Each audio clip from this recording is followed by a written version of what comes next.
Yo, what is up guys, Grim here. Have you ever wondered which of the millions of Topaz comps is best? Clara, Jing, Yuan, Kafka, Himeko, who should you pair with her? Well, I tested every single team combination I could for all her best partners in Memory of Chaos 10 to see which team reigns supreme and clears the fastest. Here's how it works. We'll start by testing Topaz's best supports by running every hypercarry team combination through Memory of Chaos Side 1 to see which feels best and clears fastest. Any team comps that don't feel strong or get slow clear times will be disqualified. Next, we'll move on to testing every double damage composition with all the supports that felt the best. And after testing every combo on side 1, we'll take the top teams to side 2 to find the fastest. Because of the number of teams to test, I'll give each comp 5 attempts and use the fastest clear with the least RNG in the results. And if you think I missed any teams or think you can clear faster on a team, make sure to comment down below. After the results are in, I'll show you exactly how to play and build the best Topaz teams we find. As a quick disclaimer, we're testing against a specific Memory of Chaos, and your character investment may be different, so team performance, especially in different content, may vary. Interpret the results at your own discretion, and you can discuss them down in the comments below. The only other rule is that every team must be realistically viable without a million resets, so no triple harmony cheese teams are allowed. We'll be using Topaz in each of our tests, so let me show you guys how I built her. We've got a crit ratio of 87/170, which sounds a little bit off, but we're also using her signature at S1, which gives you a ton of crit damage for free, so this ratio is actually a little bit more favorable than it appears. We're rocking 143 speed. For Eidolons we are at E0, and for relics we're using 4-piece Musketeer and 2-piece Space Sealing Station. We also have some pretty high trace investment. As usual for all our tests we'll be using Luocha as our control healer, as he doesn't provide any buffs or contribute any damage. He also allows every team to operate at their full potential by providing an abundance of skill points and ensuring no one dies ruining tests. You can sub him out for any other sustained character or buffing support like Yuan, assuming you can make the skill points work. We've built him tanky, fast, and with a light tone that gives even more skill points and is free to play accessible, multiplication. He's got decent trace investment, he's E0, and he's on Musketeer of Wildweed 4-piece and Fleet of the Ageless. We'll be running every single team comp through 1.4's Memory of Chaos Side 1 to start with. This side isn't bad for Topaz thanks to its fire weakness, but the tanky monsters and revival Mara-struck enemies make getting low cycles tricky. The Turbulence active during this test grants bonuses when a character uses multiple abilities in a row, like huge damage boosts and a freeze effect that deals tremendous damage. The damaging freeze effect is applied at random, so I will be deliberately playing to avoid taking advantage of this blessing as long as it doesn't impact my team's performance. Additionally, any run where the blessing activates and shaves off a cycle will be excluded. Because of this, we are basically playing without a turbulence, so times will be the slowest you can expect from these teams. All my supports are built tanky and fast, with close to max trace investment. The 4 stars are all E6, and the notable Eidolons on the 5 stars are E1 Bronya and E2 Silverwolf. If you want the exact builds, you can find a screenshot of every character's exact relics in the description below. Bronya and her teams are up first, and she's a support I thought would actually be underwhelming with Topaz. Boy was I wrong. It's true that Bronya might be better used with other teams, but she is still crazy with Topaz. Topaz's usual 4-action rotation is reduced to 2 with a speed synced Bronya 1 speed slower than her, granting you insanely fast access to Topaz's ultimate. And despite what you might think, Topaz can also make great use of Bronya's skill. If you align it with Topaz's own skill, you can actually deal some serious burst damage. And because Topaz's skill counts as nummy attacking, using this combo during her ultimate can yield some meme-worthy 100 to 150k nummy attacks. The main downside I noticed of Bronya is deciding who to use her with in double damage compositions for maximum damage and clear speed. Alright, so let's see how every Bronya Topaz hypercarry composition fared against side 1. The top performers are in green, teams that fared decently are in yellow, and teams I felt were underwhelming are in red. As you guys can see here by the results, the top contenders were Bronya Tingyun Topaz and Pela Bronya Topaz. The first one gives you crazy ult uptime thanks to the shortened rotation from Bronya and the increased energy from Tingyun. You also get crazy multipliers. The second one gives you some of the largest single hits with nummy thanks to the combination of Bronya and Pela's defense shred. The only two comps I really didn't like were Bronya Yukong Topaz. Lining up everything was super tricky, and Topaz Bronya Asta, because Bronya and Asta don't really go well together because Bronya removes Asta's speed buff from your main carry. Next up is Tingyun, the support many predicted to be Topaz's strongest dedicated buffer. Tingyun felt incredible with Topaz, granting her a ton of stat boosts and most importantly additional base damage on each of Nummy's attacks thanks to Benediction. Normally Nummy attacks for 150% of Topaz's attack, but Tingyun adds up to an additional 66%, bringing that to 216%, albeit some of that bonus is lost because it's lightning damage. The energy from Tingyun also compresses Topaz's rotation, taking the usual 105 energy needed from abilities to 55 or 45 depending on eidolons, boosting her ultimate uptime like crazy. Similar to Bronya, Tingyun's main downside is deciding just who you want the buffs to be on between your two carries. Taking a look at the results here, we can see that Tingyun's overall performance was definitely a little bit worse than Bronya's, with one less one cycle clear here. But most of the clears did feel pretty damn strong still, and you can use Bronya on another team then instead. Overall, I definitely think Tingyun is a top performer. Next up is Pela. Pela's AoE debuffs felt excellent when paired with any Harmony unit that accelerates Topaz's rotation. The AoE allows for quick target swapping when needed, with no ramp up time, which means as soon as one target dies, the next is already ready to take full damage. Pela's D-spell is also particularly nice for Topaz teams that lack AoE, granting a simple solution to annoying non-elites like Mara-struck soldiers that revive. Overall, Pela's debuffs benefit both Topaz and any damaging partners with 100% uptime, which is a huge benefit. We can see from the results here that all the Topaz and Pela combinations do exceptionally well when paired with Acceleration Harmony units as mentioned earlier. We got one cycle with Bronya, and we were very close to getting one cycle with Tingyun and Asta as well, but couldn't consistently get it, so 2 cycles for them. But without that acceleration mechanic, with Yukong or Silverwolf, Pela definitely fell off. Silverwolf is up next, and her main advantage is her weakness implant. But in this test, it wasn't fully usable as most enemies are already fire or lightning weak, which covers most of the damage dealers will be using. Silver also felt a little awkward with Topaz as both a pure single target. This was mainly noticeable during Silver's ramp up time, which isn't normally an issue, but due to Topaz's big single target, enemies were actually dying before Silver had time to pre-debuff the next one, leading to some debuff downtime. Overall, Silverwolf has huge single target debuffs that boost the whole team, but with less use out of her implant, she certainly felt more difficult to play and plan around when going for fast clears involving multiple enemies. When taking a look at the results here, we can see that she actually didn't do too bad, given we weren't getting any implants, with similar clear times to Pela. The main notable one though is the Bronya Silverwolf clear, which was one cycle slower than Pela. It was very noticeable here when we had debuff downtime, because we were accelerating Topaz so much, we definitely missed some burst windows where Silverwolf didn't have her ultimate up on some enemies. Next we have Yukong, who actually felt very hard to play with Topaz, with most of her value coming from using her skill during burst damage windows. With Topaz, that's not easy.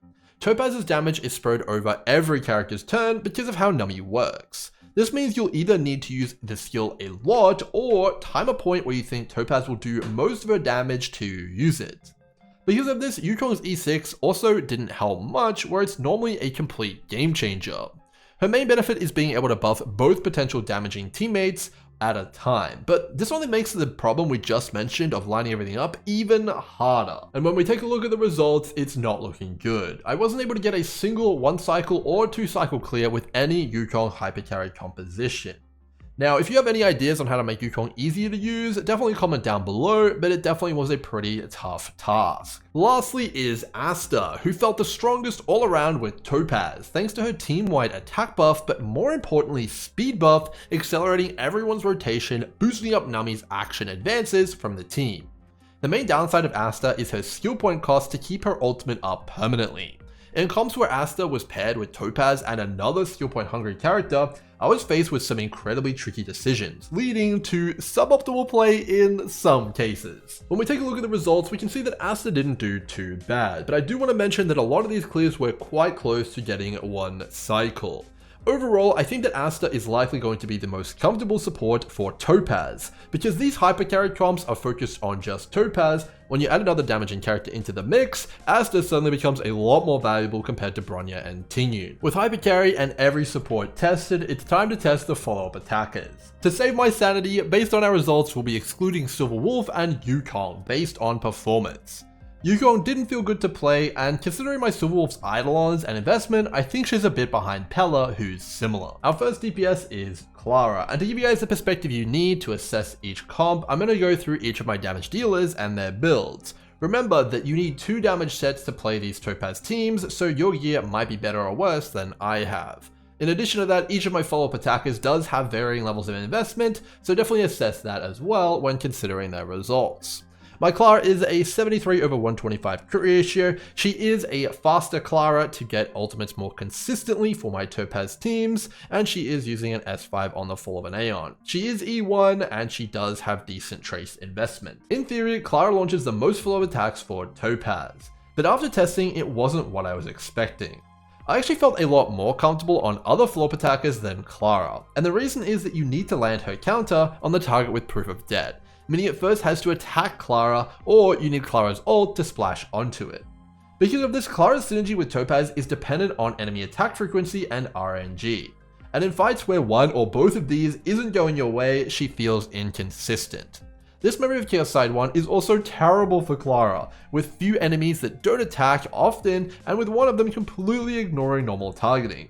Clara still solves Topaz's AoE problem well, but her performance is tied to the enemies in the stage. And when we look at the results, we can see that that is absolutely true, with most of her team comps getting a 3-cycle clear, and one of them getting a 2-cycle.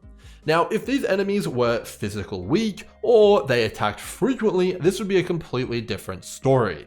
But I do want to highlight here that this does show the weakness of Clara and when you should and shouldn't use her. Based on my testing, despite the Bronya Clara team being fastest, I'm going to advance the Clara Tingyun team as it has a lot more flexibility and AoE potential, which I think will give better performance on side 2. Alright, next up is Himeko, with a crit ratio of 73/161, 137 speed, and is using S1 before dawn and is E1.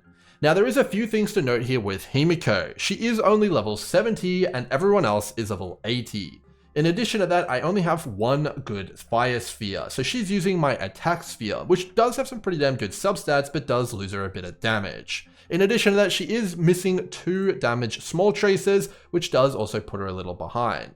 So when assessing her results, give her a few bonus points when comparing her to everything else. The fan favorite Himeko plays excellently with Topaz, thanks to her on-demand AoE follow-up that triggers when you break an elite enemy or a number of smaller ones. The deterministic nature of this ability makes it easy to predict and plan out your turns to advance Nami, making Himeko teams incredibly comfortable.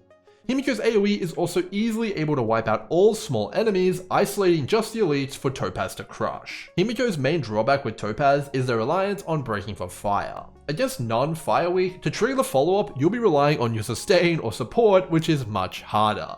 Also, after the non-elite enemies die, Topaz has to do a lot of the heavy lifting, as Himeko is primarily an AoE specialist. When looking at the results, we can see that Himeko actually does quite well despite her lower investment. The strongest team definitely felt like Himeko, Asta, and Topaz, thanks to Asta granting both of them a fire damage increase, and all the buffs from Asta's kit. So this is the one I'll be advancing. Next up is our general, Jing Yuan, who has a crit ratio of 82/155, 138 speed, and is using S1 of his signature. He is E2, but to be completely honest with you, his Eidolons kinda suck, but you guys can take that for what you want. And he also has decent trace investment. Jing Yuan should be one of the best characters with Topaz. His ultimate and skill can clear trash, solving her AoE problem. And his Lord deals a good single target and takes advantage of Topaz's debuffs while advancing Nami. And in practice, that wasn't far from the truth. He felt strong, but it was noticeable he wasn't advancing Nami quite as much as other teams, which, because of the Lord, makes sense. It is pretty slow. Overall, Jing Yuan was a top pick, but kind of confusing to play. Let me explain why. In combat, I was conflicted on who to prioritize, Topaz or him. Who do I buff? whose rotation do I compromise? And under pressure, this actually made playing the team incredibly hard. Yuan gets some pretty good results, getting a 1 cycle clear with Jing, Bronya, and Topaz. Overall, this was a strong team, but I actually think his strongest team was a combination of Topaz, himself, and Asta. This team was just barely off getting a 1 cycle, and considering the AoE nature of side 2, I think Asta's double buffs will actually be more powerful than Bronya's single target boost. Alright, our last damage dealer here is Kafka, who is on a attack-based build. I did try the Kafka build with a high crit rate and crit damage, however I didn't actually have that great results with it, and I'll explain why in a second here. Now, Kafka has 139 speed and 3700 attack. She is using an S5 Goodnight Sleep Well, which I will note isn't the best light cone for her when using her in the way I'm about to explain. She has good trace investment and is of course E0. Kafka is the namesake of this video, and a synergy only a few people believed in. So if that's you, you nailed it. It certainly wasn't me. When people tried to explain it to me, I was like, there's no way she's gonna be better than Clara or Yuan. But Kafka is the single best follow-up attacker for Topaz, capable of advancing Nami multiple times per cycle, seriously boosting Topaz's single target damage. She's also fully capable of dealing with all of Topaz's AoE problems with her shocks and ultimate, albeit slower than other characters we've already mentioned, but she does get the job done. Now, this is the reason I decided to drop the crit build and go for attack-based instead. The attack-based build gets bigger shocks and is better at dealing with AoE, which allows her to make up for Topaz's weakness a lot more, and the damage she got from a boosted follow-up attack wasn't so much that it was meaningful compared to this benefit. Kafka is the character that felt most synergistic with Topaz out of the current roster, at least for me on my account. Now, that doesn't mean she's always going to be the fastest clearer, but she definitely felt like she had the most interplay with Topaz. Now, I also think she'd be better with her signature light cone, further boosting up her own personal damage and allowing her to stand on her own much better. There's so many times which I was attacking where I didn't even have close to the amount of debuffs required to make Goodnight Sleep Well work. When we look at the results, she gets the most 1 cycle clears on side 1 out of all the DPS characters, getting it with both a Bronya team and an Asta team. So overall, she's got some pretty good performance here. Out of the 2 teams that did well, I definitely preferred the Bronya team because you just get so many nummies while also having decent AoE. So that's the team I'm going to be moving forward with, but the Asta team is also pretty good and might even be better in AoE scenarios. With side 1 done, let's take the top teams from each category and pit them against side 2 to find the strongest team for this Memory of Chaos. Side 2 is only partially fire vulnerable, with the main boss, Swarm True Sting, not being weak to Topaz or any of her damaging partners, making this an incredibly tough fight for her. It also summons an insane amount of adds, giving her single target comps something to worry about. So which team will take it home? Only one way to find out. Well, let's take a look at the clears. Alright, so I took all our best teams and pit them against side 2 to see which team reigns supreme. And here are the results. Now you might notice this is a tight pack. Every single team seems to have gotten a pretty close score, with a lot of them getting a 4 cycle clear on side 2 here, with only Himeko falling a bit behind the pack and getting a 5 cycle clear, but that can easily be attributed to the less investment I have on that character. The Hyper Carry team definitely felt like it had the strongest single target, but it uses both of the best supports in the game, which is a massive downside. And in addition to that, it also has no AoE to speak of, and on the second wave, with the Swarm True Sting boss, I actually had to take time off of damaging the boss to damage additional adds, otherwise I would have died. So this team definitely has quite a few weaknesses despite being one of their faster ones. The Topaz team of Clara, Tingyun, and Topaz definitely did a lot better on side 2.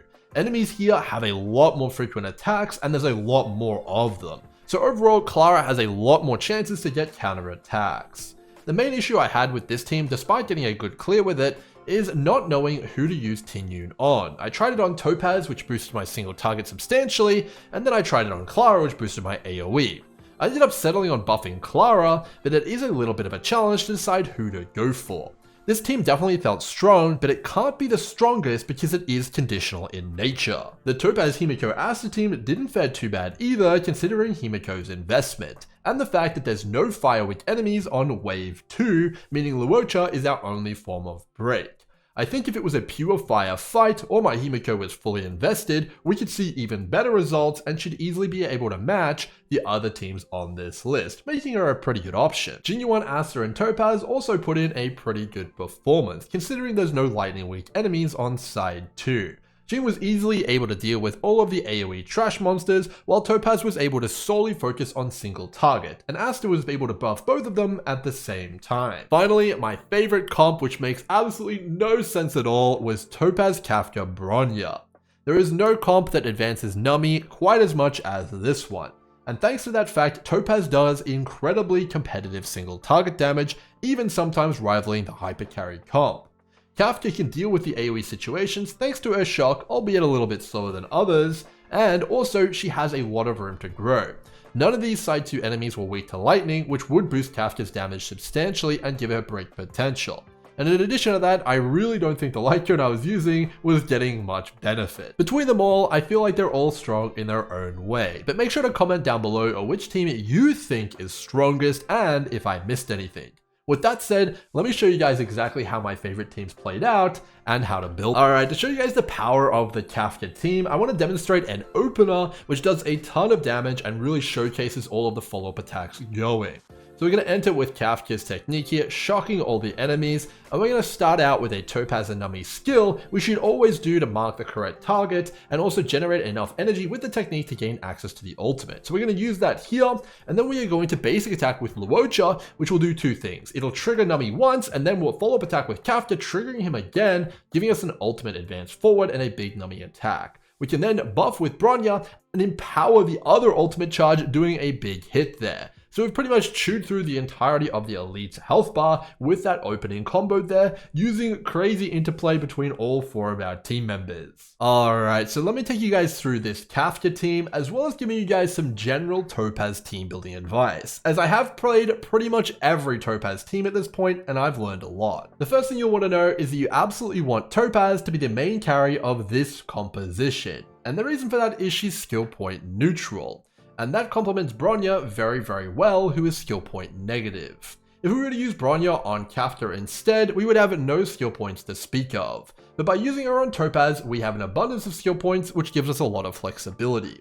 In addition to that, if we really need more, we can also switch Topaz to being fully skill point positive and get a lot more resources.